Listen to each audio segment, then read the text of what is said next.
maka Tuhan akan berikan waktu-waktu terbaik buat hidup kita. Amin. Amin. Teman-teman tahu perpuluhan? Ada yang udah kasih perpuluhan? Belum? Anak muda harus belajar kasih perpuluhan ya. Walaupun kecil, masih dapat uang jajan. Atau ada yang udah kerja di sini? Yang udah kerja boleh angkat tangan? Belum? Ya, yang udah kerja. Yang masih dikasih uang jajan? Ada? Gak apa-apa.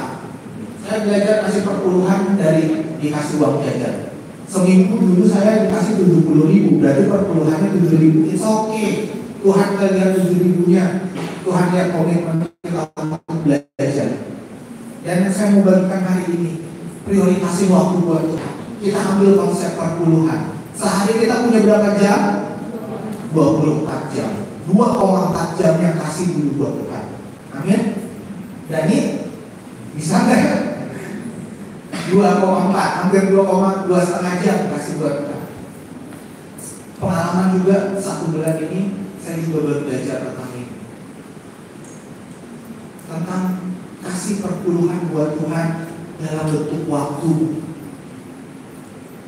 Dari mulai awal tahun mungkin saya sering terbangun jam 2 pagi, tapi terus ya udah dingin kan jam 2 pagi, tadi sering tidur lagi aja.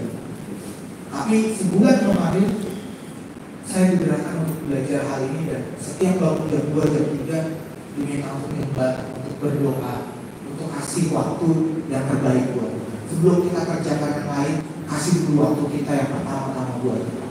Perpuluhan waktu buat Tuhan. Jadikan dia prioritas, karena ketika kita kasih waktu kita yang terbaik, Tuhan juga akan nyatakan waktu-waktu terbaik buat hidup kita. Amin. Yang terakhir, yang ketiga, apa yang harus kita belajar? Tadi kita udah belajar prioritas. Yang ketiga kita belajar prioritas harus dituntaskan. Katakan tuntas. Selesai. Mungkin kita tadi udah ngerti prioritas. Oh iya, waktu kita terbatas. Poin pertama tadi. Poin kedua kita belajar. Oh iya, kita butuh prioritas. Kita harus belajar. Kerjakan sampai tuntas. Cuma prioritas, kalau cuma setengah-setengah. Kalau cuma 1-2 hari diprioritasin, habis itu lupa lagi. Tapi kita harus belajar. Prioritas itu harus dituntaskan. Ayat 12 dari Mazmur pasal 90 saya akan bacakan. Ajarlah kami menghitung hari-hari kami sedemikian, hingga kami beroleh hati yang bijaksana. Kebijaksanaan pengertian hanya akan kita dapati ketika kita selesai lewati prosesnya.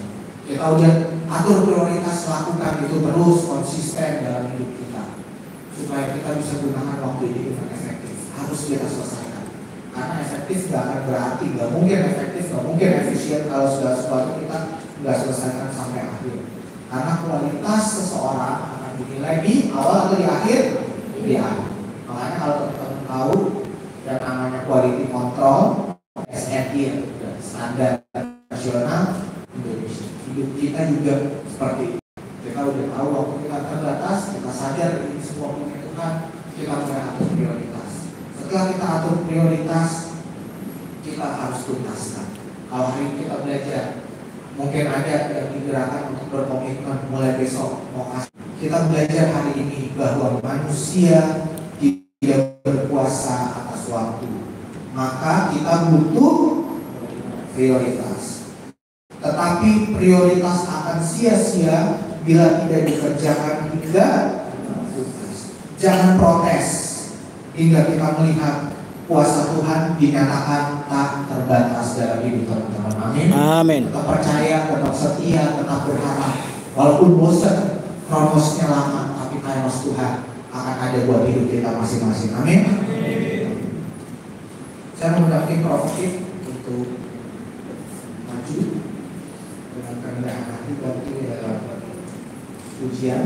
Ada satu lagu lama yang bilang, ya nanti aja. Boleh kita sama-sama bangkit berdiri, kita angkat ujian ini sebagai